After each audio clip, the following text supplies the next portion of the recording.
Hello everyone and welcome back to Kartik biology classes. Kartik biology classes में आपका बहुत बहुत स्वागत है।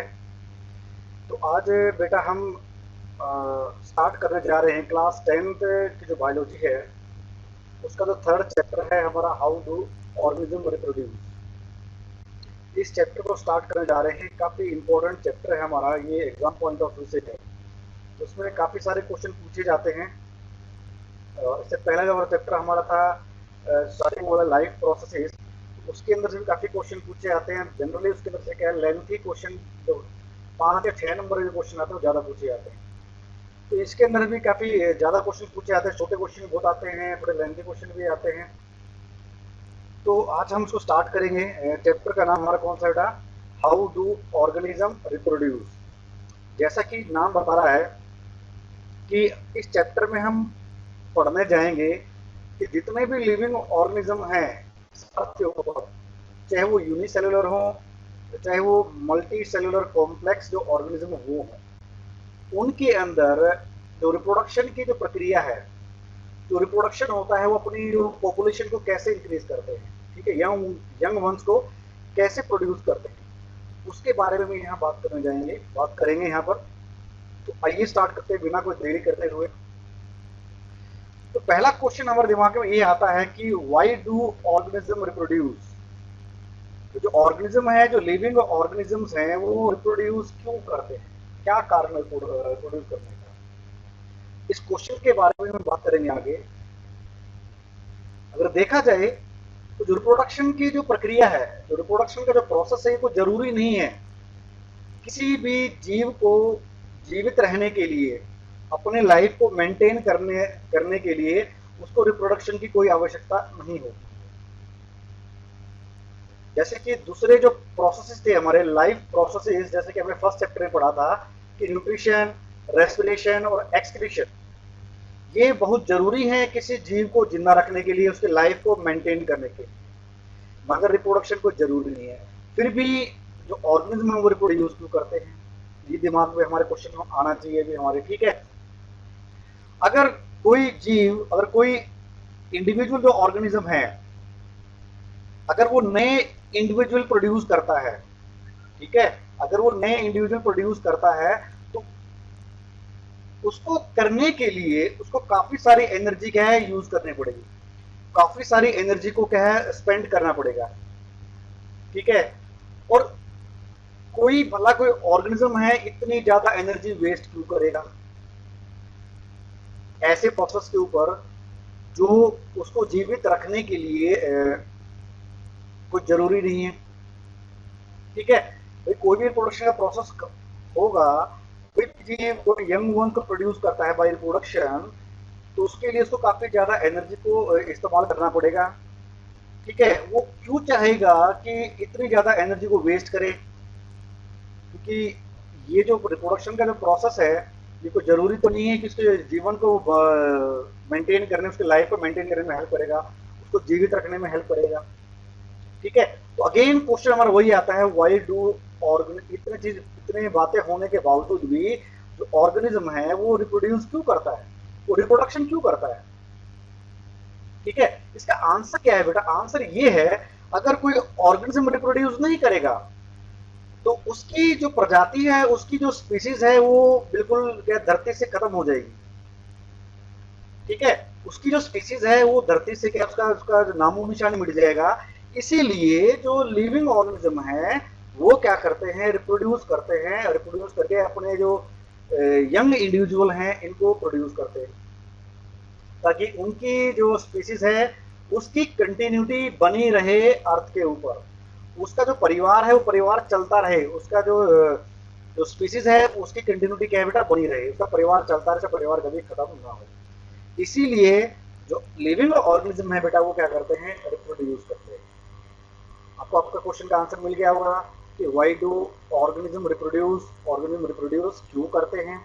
यही कारण है क्यों जो ऑर्गेनिज्म है वो क्या है, अपने आप को क्या है रिप्रोड्यूस करते हैं, ताकि उनकी जो स्पीसीज की कंटिन्यूटी है बेटा वो बनी रहे, उसका परिवार, उसका जो कुनबा है वो बना रहे अर्थ के ऊपर, उसकी स्पीसीज चलती रहे वन जनरेशन आफ्टर जनरेशन, ठीक है। ये इसका आंसर हो गया। अब बात आती है जो ऑर्गेनिजम्स होते हैं, जो डिफरेंट जो ऑर्गेनिज्म है एक स्पीसीज के, वो सारे एक दूसरे से क्या है, बिल्कुल हूबहू मिलते जुलते हैं। उनका बॉडी का जो डिजाइन है बिल्कुल एक जैसा है। अगर हम लिविंग, अगर हमारी बात करें, हमारा जो बॉडी का डिजाइन है, हमारा बॉडी का डिजाइन बिल्कुल मिलता जुलता है। अगर हम बॉडी के स्ट्रक्चर की बात करें तो हमारे पेरेंट्स से हमारा जो स्ट्रक्चर है, जो हमारा बॉडी का डिजाइन है, हमारे पेरेंट्स से काफी हूबहू मिलता है। ठीक है। अगर बॉडी डिजाइन सिमिलर रखना है, अगर बॉडी डिजाइन सिमिलर है, तो इसके लिए जो ब्लूप्रिंट्स हैं उनको उनका जो डिजाइन है वो भी कैसा होना चाहिए, सेम होना चाहिए।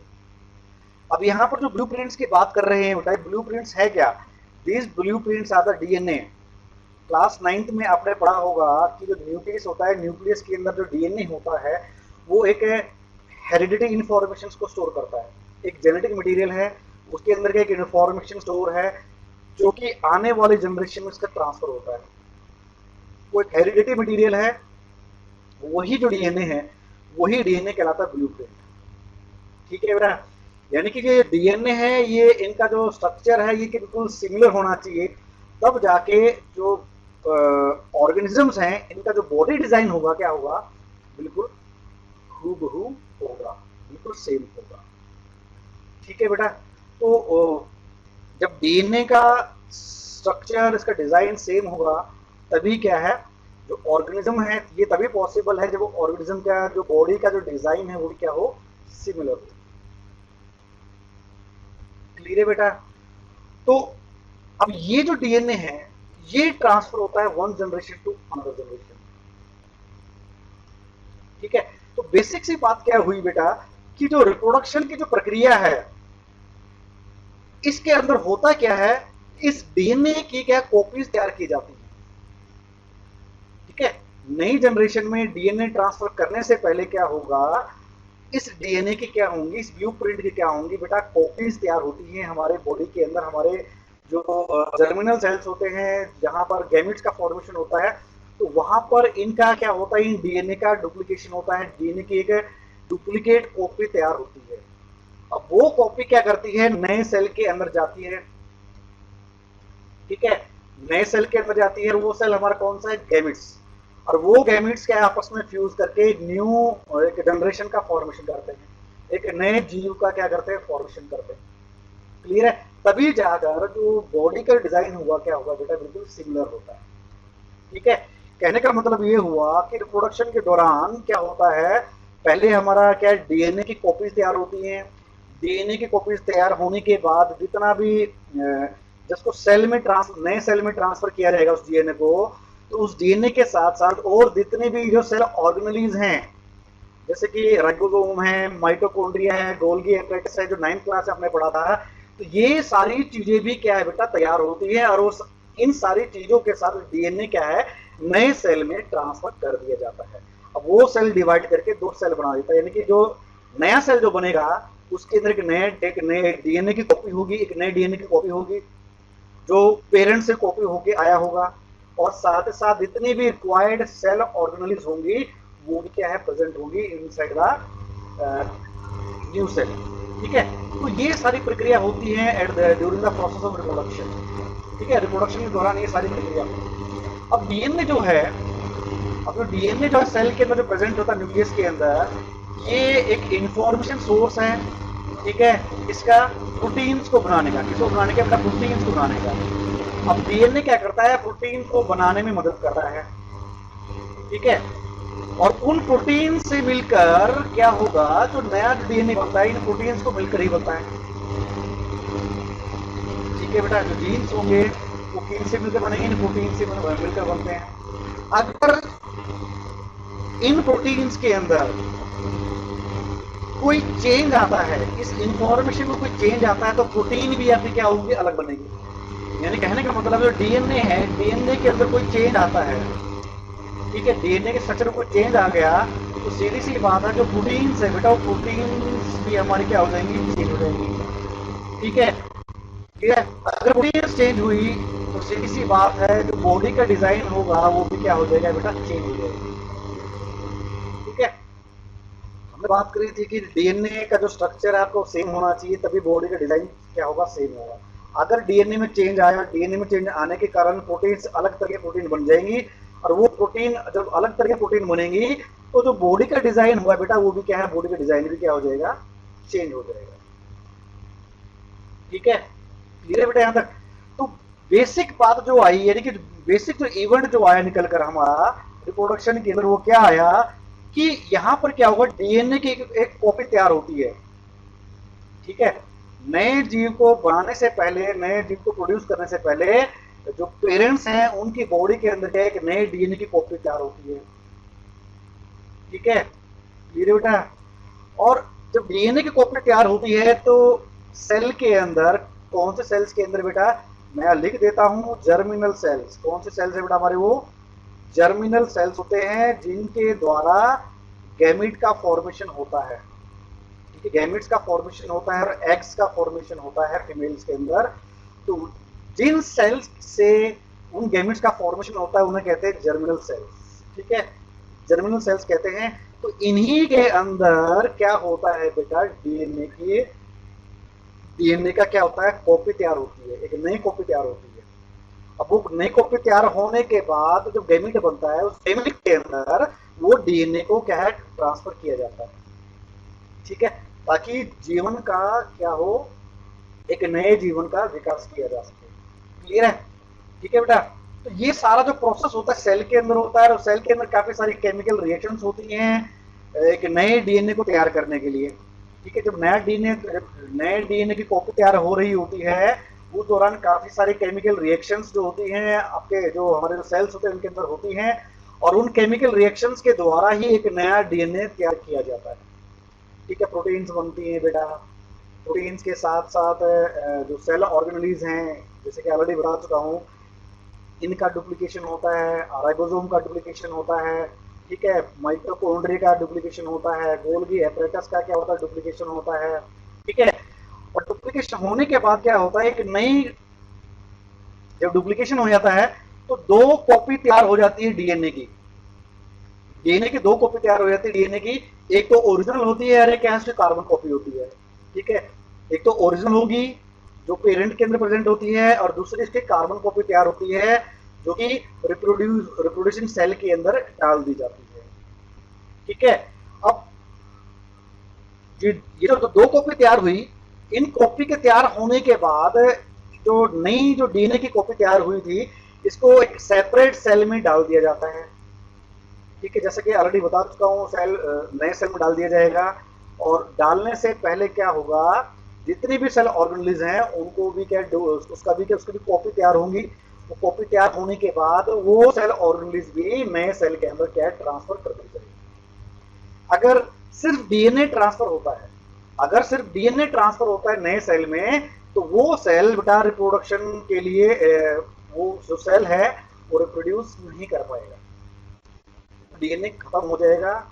ठीक है, नया सेल बिल्कुल खत्म हो जाएगा, तो एक नया जीव की उत्पत्ति नहीं हो पाएगी। इसीलिए डीएनए की कॉपी से पहले सारी की सारी जितने भी सेल ऑर्गेनेलिज की रिक्वायरमेंट होती है एक सेल द्वारा, वो सारी की सारी सेल ऑर्गेनेलिज का एक कॉपी तैयार होगी।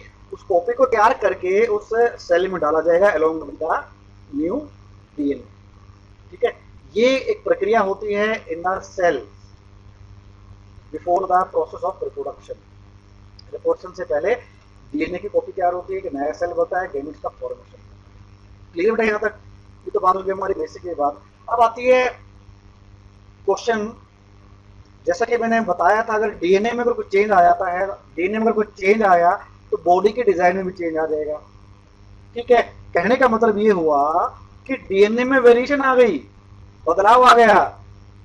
अब ये बदलाव काफी इंपॉर्टेंट भी है और नुकसानदायक दोनों हो सकते हैं बेटा। ठीक है, ये जो डीएनए में बदलाव आया, ये दोनों इसमें दोनों चीज हो सकती हैं। ये इससे जो ऑर्गेनिज्म है इसको फायदा भी हो सकता है, और जो ऑर्गेनिज्म इसको नुकसान भी हो सकता है। अगर ऐसा वेरिएशन आया, ऐसा बदलाव आया डीएनए के अंदर जो उस जीव के लिए हानिकारक हो सकता है, ठीक है, तो वो हानिकारक बदलाव कहलाएगा। ऐसा चेंज आया उस डीएनए के अंदर, ऐसी वेरिएशन आई उस डीएनए के अंदर जो उस जीव को बदलते हुए माहौल के अंदर, बदलते हुए इन्वायरमेंट के अंदर ढालने में हेल्प करता है, उसको जीवित रहने में हेल्प करता है। तो वो जो बदलाव आएगा, वो जो वेरिएशन आएगी, वो कहलाती है बेनिफिशियल वेरिएशन। क्लियर है बेटा? वो कहलाती है बेनिफिशियल वेरिएशन। और ये वेरिएशन काफी जरूरी होती है स्पीसीज के सर्वाइवल के लिए, उसको जिंदा रखने के लिए। बदलते हुए जो माहौल जो बदल रहा है, जो इन्वायरमेंट बदल रहा है, इसके बदलने के साथ साथ उस डीएनए में चेंज आएगा। वो चेंज जरूरी है, क्योंकि नए माहौल में किसी ऑर्गेनिज्म को ढलने के लिए इस चेंज की रिक्वायरमेंट है, इस वेरिएशन की रिक्वायरमेंट है। तभी वो क्या है, सर्वाइव, तभी वो जिंदा रह पाएगा due to this variation. For example की बात करते हैं, तो बैक्टीरिया है बेटा, वो काफी लो टेम्परेचर पर क्या सर्वाइव कर सकता है, काफी कम तापमान पर, ठंडे तापमान पर वो जीवित रहता है। अगर तापमान बाई चांस तापमान बढ़ने लग गया, जब तापमान बढ़ेगा तो क्या होगा, जो जितनी भी प्रजाति उस बैक्टीरिया लगभग सारी मर जाएगी। कुछ एक बैक्टीरिया ऐसे होंगे जिनके डीएनए में उस बदलते हुए परिवेश के कारण उसके डीएनए में क्या आ जाए, चेंज आ जाएगा। ऐसा चेंज आएगा उस डीएनए के, उसके डीएनए के अंदर कि वो नई जो परिस्थितियां जो बनी हैं, नई जो कंडीशंस बनी है, जो तापमान जो बढ़ गया है, उस कंडीशंस के अंदर वो क्या है, वो जीवित रह जाएगा। कुछ बैक्टीरिया बदले हुए तापमान में जीवित रह जाते हैं। जीवित क्यों रह जाते हैं? क्योंकि उनके डीएनए के अंदर क्या आ गया बेटा, चेंज आ चुका है, इसलिए वो नए परिवेश में क्या है, जीवित रहने में सक्षम है। ठीक है, तो ये जो वेरिएशन है बेटा, ये वेरिएशन उस स्पीसीज को नए परिवेश में जीवित रहने में क्या है, मदद करती है। तो क्वेश्चन यहां से बनता है, why variation is important for the species, why variation is necessary for the living organism. Because का आंसर क्या है, because it helps in the survival of the species over time. Clear है? तो ये है वेरिएशन की इंपॉर्टेंस, वेरिएशन क्यों जरूरी है। ठीक है बेटा, अब हम बात करते हैं रिप्रोडक्शन के बारे में। जो मेन आपको टॉपिक है कि रिप्रोडक्शन है क्या। रिप्रोडक्शन है क्या बेटा? जो रिप्रोडक्शन है एक ऐसा प्रोसेस है जिसके तहत, जिसके अंदर न्यू ऑर्गेनिज्म का क्या होता है, प्रोडक्शन होता है from existing organism of the same species, is called reproduction. ठीक है भाई, नए ऑर्गेनिज्म को प्रोड्यूस करना किसके द्वारा, जो एग्जिस्टिंग जो ऑर्गेनिज्म है, जो पहले से जो मौजूद जो ऑर्गेनिज्म है, उसने क्या किया, नए जीवों को उत्पन्न किया। और ये जो प्रक्रिया है, नए जीवों को उत्पन्न करने की जो प्रक्रिया है, ये जो प्रोसेस है, यही कहलाता है बेटा रिप्रोडक्शन। क्या कहता है बेटा? रिप्रोडक्शन। ठीक है, तो रिप्रोडक्शन जरूरी है। क्यों जरूरी है, इसका ऑलरेडी हम डिस्कस कर चुके हैं। रिप्रोडक्शन इसलिए जरूरी है कि जो स्पीसीज है उसका सर्वाइवल बना रहे अर्थ के ऊपर। उसकी जो स्पीसीज है, किसी जीव की, किसी ऑर्गेनिज्म की जो स्पीसीज है, उसकी कंटिन्यूटी बनी रहे अर्थ के ऊपर, इसीलिए क्या है, रिप्रोडक्शन क्या है, जरूरी है। ठीक है, तो रिप्रोडक्शन क्या करता है, इंश्योर करता है continuity of life on earth. Earth पे क्या है, जीवन की जो कंटिन्यूटी है, जीवन को बनाए रखता है कौन, रिप्रोडक्शन की जो प्रक्रिया है। क्लियर है? तो रिप्रोडक्शन के द्वारा क्या होता है, जो रिप्रोडक्शन होती है, जो नया जो ऑर्गेनिज्म बनता है, वो लगभग क्या होता है, हूबहू अपने पेरेंट जैसा होता है। ऑलमोस्ट क्या होता है, अपने पेरेंट जैसा होता है। अगर हम अपने आप को ऑब्जर्व करें तो कुछ ना कुछ अपने अंदर ऐसे कैरेक्टर होंगे बेटा, जो अपने पेरेंट्स से क्या, हम हमारे जो पेरेंट्स हैं, जो हमारे दादा दादी हैं, ये जो नाना नानी हैं, उनसे क्या है, मिलते जुलते होंगे। फिर उनसे क्या, हमारे कैरेक्टर हमारे क्या है, मिलते जुलते। कहने का मतलब है, रिप्रोडक्शन के दौरान जो नया जीव उत्पन्न होता है, उस जीव के अंदर जो विशेषताएं हैं, उसके जो कैरेक्टरिस्टिक्स हैं, उसके पेरेंट्स से क्या है, ऑलमोस्ट मिलती है। ये कहलाता है आपका जो रिप्रोडक्शन के अंदर जो हमारा जो होता है। ठीक है बेटा, तो बात करेंगे टाइप्स ऑफ रिप्रोडक्शन। तो जो रिप्रोडक्शन है कितने टाइप्स की होती है बेटा। ठीक है, अगर हम बात करें रिप्रोडक्शन लिविंग ऑर्गेनिजम्स के अंदर, दो तरह की रिप्रोडक्शन देखी जाती है बेटा। एक होती है हमारी एसेक्सुअल रिप्रोडक्शन, एक होती है हमारी कौन सी, सेक्सुअल रिप्रोडक्शन। ठीक है, तो दो तरह की main type of reproduction method होते हैं, तरीके होते हैं रिप्रोडक्शन के लिविंग ऑर्गेनिजम्स के अंदर। वो कौन कौन से हैं, एसेक्सुअल रिप्रोडक्शन और सेक्सुअल रिप्रोडक्शन। तो सबसे पहले हम बात करेंगे एसेक्सुअल रिप्रोडक्शन की क्या विशेषताएं हैं, उसकी कैरेक्टरिस्टिक्स क्या हैं, उसके फीचर्स क्या हैं। ठीक है, बड़ा इंपॉर्टेंट पॉइंट है बेटा, ये ध्यान से इसको सुनना, समझना और इसको लिखना भी है कि इसकी इंपॉर्टेंस क्या है, इसकी कैरेक्टरिस्टिक्स क्या है। एसेक्सुअल रिप्रोडक्शन की पूछ ली जाती है एग्जाम में, कई बार पूछ लिया जाता है कि एसेक्सुअल रिप्रोडक्शन और सेक्सुअल रिप्रोडक्शन में क्या डिफरेंस है, तो वहां पर ये फीचर्स काम आती है। ठीक है, तो पहला जो पॉइंट है एसेक्सुअल रिप्रोडक्शन में कि एक सिंगल पेरेंट इन्वॉल्व होता है बस। जब एसेक्सुअल रिप्रोडक्शन होती है उसके अंदर क्या है, एक सिंगल पेरेंट इन्वॉल्व होता है, दो पेरेंट वहां पर इन्वॉल्व नहीं होते। ठीक है, और बात करें सेकंड पॉइंट की, तो एसेक्सुअल रिप्रोडक्शन में कोई भी गैमीट का फॉर्मेशन नहीं होता है और ना ही वहां पर क्या होती है, कोई भी फर्टिलाइजेशन होती है। ठीक है, जब गैमीट ही नहीं बनेंगे तो उनके बीच में फर्टिलाइजेशन ही नहीं होगी बेटा। ठीक है, तो गैमीट का फॉर्मेशन ही नहीं हो रहा तो फर्टिलाइजेशन का वहां पर कोई मतलब ही नहीं बनता, कोई चांस नहीं। ठीक है, तो वहां पर कोई गैमेट का फॉर्मेशन नहीं होता है और वहां पर कोई फर्टिलाइजेशन नहीं होती है। ठीक है, और जो सारा का सारा जो प्रोसेस है एक सीमित समय में, एक छोटे से समय, कम से कम समय में क्या है, पूरा कर लिया जाता है। कुछ ही मिनटों में, कुछ ही घंटों में क्या है, जो जीव है अपने आप को रिप्रोड्यूस कर लेता है, अपने अंदर से एक नए जीव को उत्पन्न कर देता है। तो ज्यादा समय इसमें लगता नहीं है। ठीक है बेटा, और जो मल्टीप्लीकेशन होती है क्या रैपिड होती है, काफी तेजी से मल्टीप्लीकेशन होती है। ठीक है, ग्रोथ भी काफी तेजी से होती है इसके अंदर।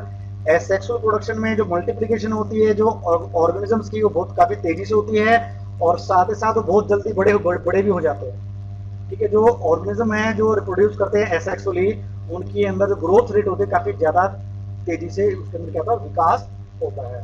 ठीक है, वहां पर इन जनरल बात करें, वहां पर कोई भी वेरिएशन हमें देखने को नहीं मिलती है। अगर होती भी है तो काफी, होती भी तो क्या होती है बेटा, काफी कम वेरिएशन देखने को वहां मिलती है। और जो ऑफस्प्रिंग, ठीक है, हम बात करेंगे जो नए जो बच्चे पैदा होते हैं, चाहे वो सेक्सुअली रिप्रोड्यूसिंग हो या फिर एसेक्सुअली रिप्रोड्यूसिंग ऑर्गेनिज्म हो, उनके अंदर जो नई जनरेशन आती है, जो नए बच्चे पैदा होते हैं, उन्हें कहते हैं हम ऑफस्प्रिंग। क्या कहते हैं बेटा, ऑफस्प्रिंग कहते हैं। जो नई जनरेशन है, जो नए इंडिविजुअल हैं, उन्हें हम क्या ऑफस्प्रिंग के नाम से जानते हैं। In the case of asexual production, जो ऑफस्प्रिंग है उनको हम कहते हैं क्लोन। क्या कहते हैं बेटा, उनको कहते हैं हम क्लोन। ठीक है, एसेक्सुअल प्रोडक्शन के अंदर जो न्यू जनरेशन आती है, यानी कि जो ऑफस्प्रिंग जो प्रोड्यूस होते हैं, उनको हम क्लोन के नाम से जानते हैं। क्यों कहते हैं क्लोन बेटा, क्योंकि वो जेनेटिकली बिल्कुल पेरेंट के जैसे होते हैं, जेनेटिकली बिल्कुल पेरेंट के जैसे होते हैं। उनका जो डीएनए होता है बिल्कुल हूबहू पेरेंट के जैसा होता है।